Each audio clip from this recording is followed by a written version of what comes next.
کہ 90 سال سے جس جماعت نے لاکھوں انسانوں کو گندی اور ناپاک زندگی سے نکال کر تقوی اور طہارت کی زندگی عطا کی، لیے ضرورت ہے کہ سارے لوگ سامنے آئیں، مولانا سعد صاحب، مولانا احمد لاڈ صاحب، مولانا ابراہیم صاحب اعلان کریں کہ وہ سب ایک ہیں اور مرکز سب کا ہے، پوری ملت کا ہے، تمام مسلمانوں کا ہے۔ اس لیے جو اختلافات تھے وہ سب ختم ہو گئے، اور میں مولانا ارشد مدنی صاحب کا بھی بہت شکر گزار ہوں، میں کیا پوری ملت شکر گزار ہے کہ انہوں نے جو چینلز جھوٹ بول رہے ہیں اور گندے اعتراضات کر رہے ہیں ان کے خلاف عدالت میں چارہ جوئی کی کوشش فرمائیں، اور جناب معاویہ کی طرح وہ کہیں جیسے انہوں نے کہا تھا وہ رومی کتے، تو میرا یہ کہنا ہے کہ کہیں، مولانا احمد لاڈ بھی کہیں اور مولانا ابراہیم اور ان کے دیگر ساتھی کہیں کہ وہ میڈیا کے کتوں، یاد رکھو کہ اگر تم نے ہماری صفوں کو توڑنا چاہا، یاد رکھنا کہ ہم سیسا پلائی ہوئی دیوار ہیں، ہماری صفوں میں کوئی دراڑ نہیں۔ یہ تبلیغی جماعت 90 سال سے ایک ایسی جماعت کی شکل میں سامنے آئی ہے مسلمانوں کے درمیان پوری دنیا میں کہ اپنے کردار، اپنے اخلاق، اپنی جد و جہد، اپنی مشقت، اپنا خرچ کرنا اور مشقتیں اٹھانا، اس میں اس جماعت کے مقابل کوئی اور جماعت نہیں۔ الاخوان المسلمون اس میں بہت ممتاز ہے کہ وہ ان کی تحریک جامع ترین تحریک ہے، اس تحریک کا تعلق عبادت سے بھی ہے اور معاشرت سے بھی ہے اور معاملات سے بھی ہے اور سیاست سے بھی ہے اور تعلیم سے بھی ہے اور تربیت سے بھی ہے، اور اس کی جو قربانیاں ہیں، اس نے جو قربانیاں دی، کیونکہ اس کا ٹکرا ہوا وقت کے ظالموں سے، جباروں سے، طواغیت سے اور عالمی دشمنوں سے، اس میں اس نے جس قربانی کا مظاہرہ کیا ہے وہ قربانی ایسی ہے کہ صحابہ کرام کی قربانیاں یاد آ جاتی ہیں۔ اس دور میں کسی جماعت نے ایسی قربانیاں نہیں دی جیسے الاخوان المسلمون نے دی۔ لیکن جہاں تک تبلیغی جماعت کا تعلق ہے، اس نے عبادت کے پہلو پر، روحانیت کے پہلو پر، اخلاق کے پہلو پر جو توجہ مبذول کی، جیسے حالات تھے ہندوستان کے 20ویں صدی کی تیسری دہائی میں اور دوسری دہائی میں، ان حالات میں مسلمان ایسی حالت میں تھے کہ لگتا تھا کہ اسلام سے دور ہو گئے ہیں، مسجدوں کو ویران کر دیا ہے، عبادت کی فکر نہیں ہے، سیاسی تحریکوں میں لوگ بھاگ رہے ہیں۔ تو حضرت مولانا الیاس صاحب رحمۃ اللہ علیہ کو یہ فکر ہوئی کہ ایمان ہی رخصت ہو رہا ہے، لوگ عبادت سے محروم ہو رہے ہیں، لوگوں کے اخلاق متاثر ہو رہے ہیں، اس لیے پہلے تو لوگوں کو اپنے اس ماحول سے نکال کر مسجد کے ماحول میں لایا جائے۔ یہ ایک ایسی جدوجہد تھی جس نے ایک ایسی جماعت کو تیار کیا جس کی نظیر دور دور نہیں ملتی۔ حضرت سید احمد شہید رحمۃ اللہ علیہ کی تحریک یقیناً مثالی تحریک تھی، بڑی جامع تحریک تھی، اور تبلیغی تحریک اسی کا امتداد ہے، اور ظاہر ہے کہ اس تحریک کا جس طرح سے امتداد ہوا ہے اور وہ منتقل ہوتی رہی ہے ان لوگوں میں کہ جو حضرت سید احمد شہید رحمۃ اللہ علیہ کے اخلاف تھے، خلفاء تھے اور آپ کی تحریک کے حاملین تھے، انہی کی یہ تحریک منتقل ہوتے ہوتے مختلف تحریکات کی شکل میں سامنے آئی۔ ملک کی جو مختلف تعلیمی، دعوتی، اصلاحی تحریکات اٹھی ہیں، ان پر سایہ جو ہے وہ سید احمد شہید رحمۃ اللہ علیہ کی تحریک کا ہے۔ بہرحال جہاں تک تبلیغی تحریک کا تعلق ہے، وہ اس اعتبار سے بہت ہی ممتاز تحریک رہی ہے کہ اس میں جو لوگ شریک ہوتے رہے انہوں نے قربانیاں دی، مال اپنا خرچ کیا، اپنا گھر چھوڑا، دین کے لیے چھوڑا، اللہ سے تعلق کے لیے چھوڑا، انہوں نے شب بیداری اور تہجد گزاری کے ساتھ اپنی راتیں گزاری ہیں، اور اپنے دن کو انہوں نے اللہ کے دین کے کام میں مشغول رکھا، اور وہ بھی اس طرح کہ وہ دوسروں کی اصلاح گویا کہ نہیں کر رہے ہیں بلکہ اپنی اصلاح کی طرف ساری توجہ ہے۔ اب ظاہر ہے کہ اپنی اصلاح جو تھی اس کی پوری توجہ یہ تھی کہ ایمانیات میں پختگی پیدا ہو، روحانیات میں ترقی ہو، اور عبادات صحیح طور پر ادا کی جائیں، اور علم دین کا بھی اہتمام ہو، اور اخلاص اختیار کیا جائے، دنیا داری مقصود نہ ہو، وجاہت اور مال و دولت مقصود نہ ہو، اور پھر اللہ کے راستے میں نکلا جائے، گھر چھوڑا جائے۔ گویا نبی پاک علیہ السلام جس طرح سے جماعتوں کو روانہ کرتے تھے دعوت کے کام کے لیے بھی اور جہاد کے کام کے لیے بھی، اس میں جو دعوت کا پہلو تھا اس کو خاص طور پر حالات کے تقاضے سے جماعت نے اختیار کیا، لیکن اس کے بعد دھیرے دھیرے ایسے حالات پیدا ہوئے کہ ادھر پچھلے چند سالوں میں کہ جماعت کے لوگوں میں دوریاں پیدا ہونے لگیں،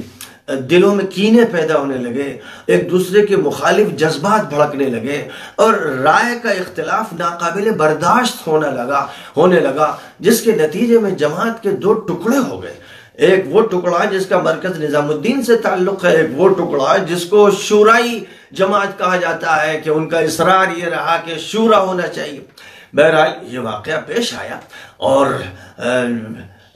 ضرورت ہر وقت ہے، اور اللہ کا یہی حکم ہے اور نبی کا یہی حکم ہے کہ یہ فرقے واریت ختم ہو، یہ ٹکڑے نہ رہیں، اور سب وَاعْتَصِمُوا بِحَبْلِ اللَّهِ جَمِيعًا کا ذات بن جائیں۔ آج اس صورتحال میں جب کورونا وائرس نے پوری دنیا کو ہلا کے رکھ دیا ہے، ایک عذاب الہی ہے جس نے دہلا کے رکھ دیا ہے، اور کتنی اموات ہو رہی ہیں، اس موقع پر بھی کیا دونوں جماعتوں میں اتحاد نہیں ہوگا؟ کیا مصیبتوں میں جب دشمن سے مل رہا ہے، اور جب پارٹیوں کے اختلافات رک گئے ہیں، دنیا کی بڑی طاقتوں کے اختلافات ختم ہو گئے ہیں، چین اور امریکہ ایک دوسرے کے قریب آ رہے ہیں اور ایک دوسرے کی مدد چاہ رہے ہیں، جب یہ صورتحال ہو تو کیا یہ دو جماعتیں آپس میں جڑیں گی نہیں؟ یہ اپنی خانہ جنگی قائم رکھیں گی؟ کیسی عجیب بات ہے کہ ایسی صورتحال میں جب مرکز نہیں، تبلیغی جماعت نشانے پر ہے، اور اس کے ذریعے سے اسلام نشانے پر ہے، مسلمان نشانے پر ہے۔ آج جو بات کہی جا رہی ہے، خاص طور پر چینلز پہ کہی جا رہی ہے، اخبارات میں کہی جا رہی ہے، اس سے جو نقصان پہنچ رہا ہے وہ پوری ملت کو نقصان پہنچ رہا ہے، ان تمام لوگوں کو نقصان پہنچ رہا ہے جو جماعت کے کام سے، دین کے کام سے، عبادت کے کام سے، اللہ کے راستے میں نکلنے کے کام سے جڑے ہوئے ہیں۔ زبردست نقصان پہنچ رہا ہے، باہر سے آنے والوں کو نقصان، یہاں پر جو ان کا استقبال کرتے تھے ان کو نقصان، اور موضوع یہ کہ قانون کی خلاف ورزی جماعت کر رہی ہے، اور صرف قانون کی خلاف ورزی نہیں کر رہی ہے بلکہ بات یوں کہی جا رہی ہے کہ اس کی طرف سے زیادتیاں ہو رہی ہیں۔ میڈیا اس جماعت کو اس طرح پیش کر ہوئے فاسد لوگ، بد اخلاق، بد تہذیب، بے ادب اور ظالم قسم کے لوگوں کی جماعت ہو۔ یہ تصویر ہے کہ وہ ڈاکٹروں پر تھوک رہے ہیں، وہ کہیں پتھر مار رہے ہیں۔ ظاہر ہے کہ کوئی نجی مجلس میں یہ کہے کہ یہ جھوٹ بولا جا رہا ہے تو ٹھیک ہے، یہ بات کہی جا سکتی ہے، اس میں مبالغہ آرائی بھی ہے اور جھوٹ بھی ہے اور ایک خاص ٹارگیٹنگ بھی ہے، یہ سب صحیح۔ کوئی اگر یہ آپس میں کہہ کر اپنے کو خوش کر لے تو وہ خوش ہو سکتا ہے، طفل تسلیوں میں لوگ مبتلا ہوتے ہیں، اور جو لوگ شورا سے تعلق رکھتے ہیں، جو کٹ گئے، الگ ہو گئے، مرکز سے جدا ہو گئے یا مرکز سے انہیں جدا کر دیا گیا، وہ تماشا دیکھتے رہیں، تماش بین بنے کہ مصیبت جو آئی ہے وہ مولانا سعد پر آئی ہے، وہ کرنٹائن میں ہیں یا لوگوں سے فرار اختیار کیے ہوئے ہیں، ان کو بھگوڑا کہا جا رہا ہے، ان کو ذاتی کرنے والا کہا جا رہا ہے، سارے اعتراضات کی بوچھار ان پر ہے۔ تو اگر دوسرے لوگ اس لیے خاموش بیٹھے ہیں کہ جو ان کے مخالف تھے اور جنہوں نے ان پر گویا کہ ان کے نقطہ نظر سے زیادتی کی، اب ان پر مصیبت آئی ہے، تو یہ کسی طرح جائز نہیں ہوگا، اور یہ بہت بڑی بھول ہوگی، اور اس کے نقصانات پوری ملت کو، جماعت کو تو پہنچیں گے ہی، پوری جماعت کو پہنچیں گے، اور بیرون ملک سے تعلقات کو پہنچیں گے۔ اس لیے کسی طرح جائز نہیں ہے کہ لوگ خاموش بیٹھیں۔ میں نے بار بار درخواست کی ہے، مولانا سعد سے پہلے دن سے میری درخواست ہے، ان کے قریب ترین لوگوں سے درخواست ہے کہ یہ وہ موقع ہے کہ دعوت کا اظہار ہو، یہ وہ موقع ہے کہ تمام انسانوں سے بات ہو، یہ وہ موقع ہے کہ غیر مسلموں کے سامنے اسلام کی حجت قائم کی جائے، یہ وہ موقع ہے کہ 6 نمبروں پر بات ہو، ٹی وی پر بات ہو، چینلز پر بات ہو، اخبارات میں اس کے بارے میں تفصیلات ہو۔ دنیا اس وقت سننے کے لیے تیار ہے، دنیا بے چین ہے، دنیا جاننا چاہتی ہے، اور اس وقت اگر نہ سنایا جائے تو میں سمجھتا ہوں کہ اللہ کے حق کی ادائیگی میں اتنی بڑی کوتاہی ہوگی، اور یہ دین جو رحمت للعالمین کا اور رب العالمین کا دین ہے، یہ دین جو ساری انسانیت کے لیے ہے، یہ قرآن جو سب کے لیے ہدایت نامہ ہے، یہ شریعت جو سب کا قانون ہے، اگر ہم اس موقع پر بھی جبکہ دنیا سننا چاہتی ہے کہ بھئی آپ کا کیس کیا ہے، آپ پر جو اعتراضات ہیں وہ صحیح ہے غلط ہے، آپ بتائیے، آپ اپنا دفاع کیجئے۔ جیسے نبی پاک علیہ السلام مکی دور ہو یا مدنی دور، کوئی مسئلہ بھی ہو، قرآن کے الفاظ میں نبی کو کہنا ہوتا تھا، قرآن بات کہتا تھا، قرآن دفاع کرتا تھا، قرآن ہجوم کرتا تھا، قرآن حقائق بیان کرتا تھا۔ نبی پر جو مکہ مکرمہ میں اعتراضات الفاظات تھے جو گالیاں بکی جاتی تھی، خاموش ہو کر نبی پاک علیہ السلام کمرے میں بیٹھ کر نہیں سنتے تھے، بلکہ ان کا قرآن کے الفاظ میں جواب دیتے تھے، اور وہ جواب اتنا طاقتور، اتنا چیلنجنگ، اتنا معجزانہ، اتنا معجزانہ ہوتا تھا کہ لوگ محسوس کرتے تھے جیسے ایک جادو ہے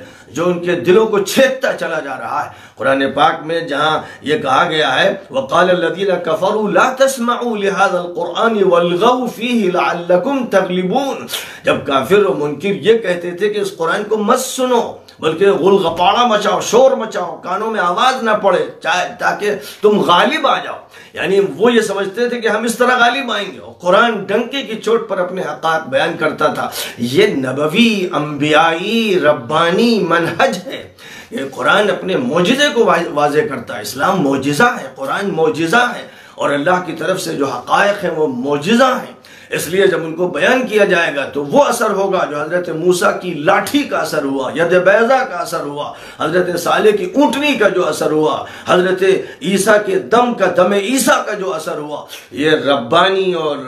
الہی چیزوں کے اندر تاثیر اللہ نے رکھی ہے، تو اس موقع پر خاموشی کا کوئی جواز نہیں ہے۔ اور اگر کوئی یہ سمجھتا ہے کہ ٹی وی پر آنا درست نہیں ہے تو حالت اضطرار میں ضروری ہو جاتا ہے، اور یہ حالت اضطرار ایسی ہے جس میں دعوت کے لیے ایک طلب ہے، اور یہ دعوت اس موقع پر جتنی وسعت کے ساتھ سامنے آ سکتی ہے کسی اور دور میں نہیں آئے گی۔ پھر معمول کے مطابق حالات ہوں گے، لیکن وہ معمول دوسرا ہوگا، ماضی سے مستقبل کٹا ہوا ہوگا، پوری دنیا میں ایک تبدیلی آئے گی۔ اور اسی طرح جماعتی سطح پر اس میں شورا اور مرکز الگ نہیں ہوں گے، جماعتی سطح پر یہ تبدیلی آئے گی۔ اس لیے میری درخواست ہے مولانا احمد لاٹ صاحب سے، میری درخواست ہے مولانا ابراہیم صاحب سے، میری درخواست ہے ان تمام لوگوں سے جو گجرات میں ہیں، کرناٹک میں ہیں، جناب فاروق صاحب اور وغیرہ وغیرہ، جن حضرات کو اللہ نے زبان دی ہے، جن حضرات کو اللہ نے بیان کا سلیقہ دیا ہے، جو انسانوں کے سامنے بات کرتے ہیں لیکن مسلمانوں کو ہی مخاطب کرتے رہے،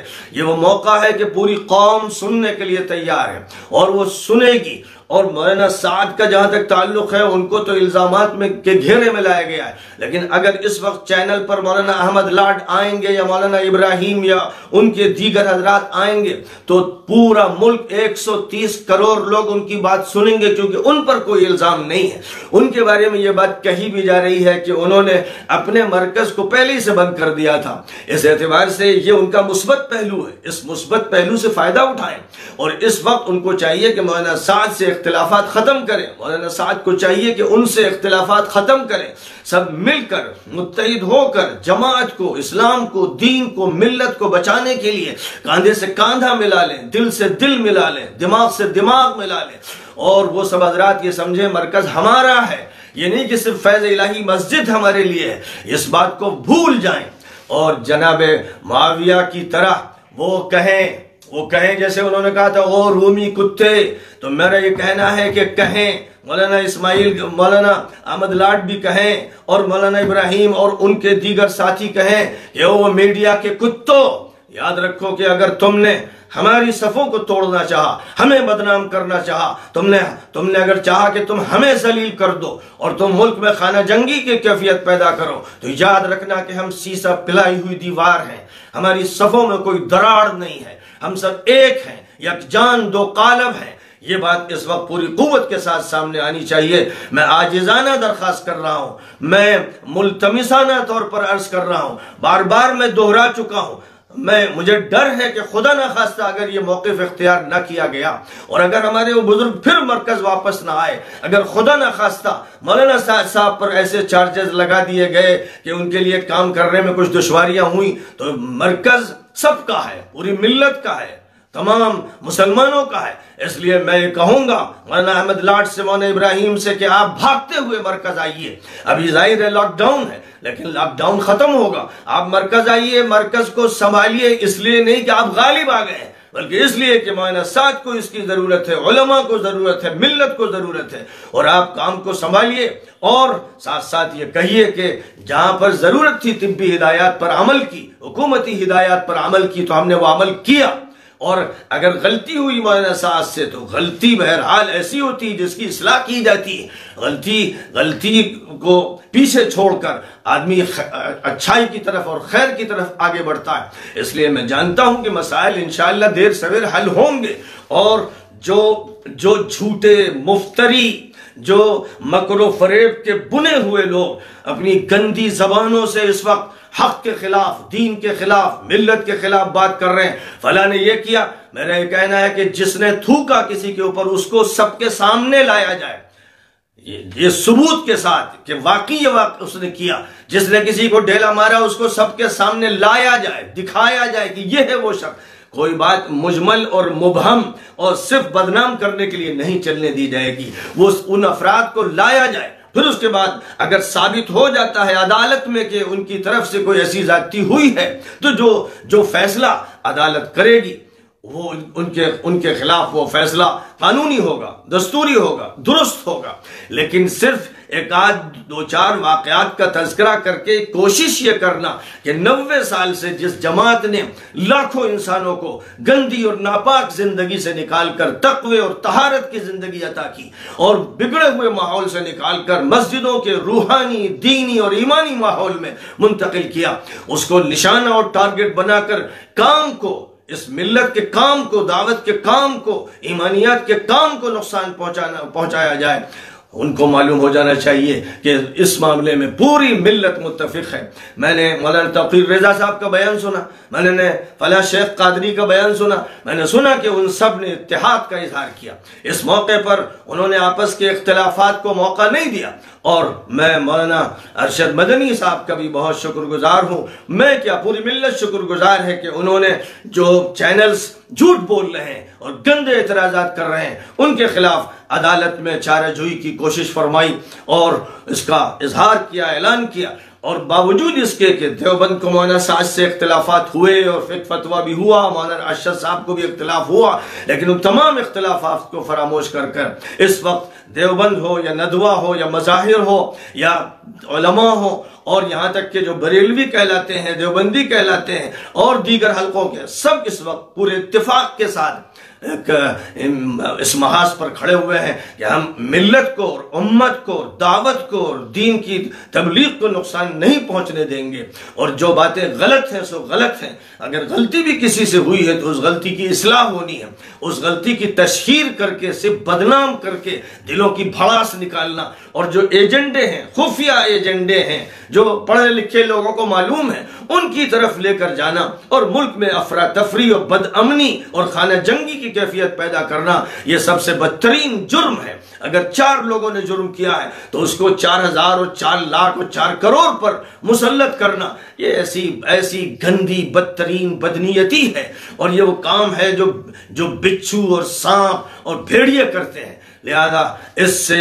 اپنے کو بچانے کے لیے اور پوری ملت کیا بلکہ پوری انسانیت کو بچانے کے لیے، ملک کو بچانے کے لیے اور ملک کو امن و امان کا گہوارہ بنانے کے لیے ضرورت ہے کہ سارے لوگ سامنے آئیں۔ مولانا سعد صاحب، مولانا احمد لاٹ صاحب، مولانا ابراہیم صاحب اعلان کریں کہ وہ سب ایک ہیں اور وہ ایک محاذ پر ہیں، ایک اسٹیج پر ہیں، اور مرکز سب کا ہے۔ اس لیے جو اختلافات تھے وہ سب ختم ہو۔ اب اس وقت مسئلہ پوری ملت کا ہے، پوری امت کا ہے اور پوری جماعت کا ہے اور دین کے کام کا ہے۔ جماعت بھی آتی ہے اور جاتی ہے،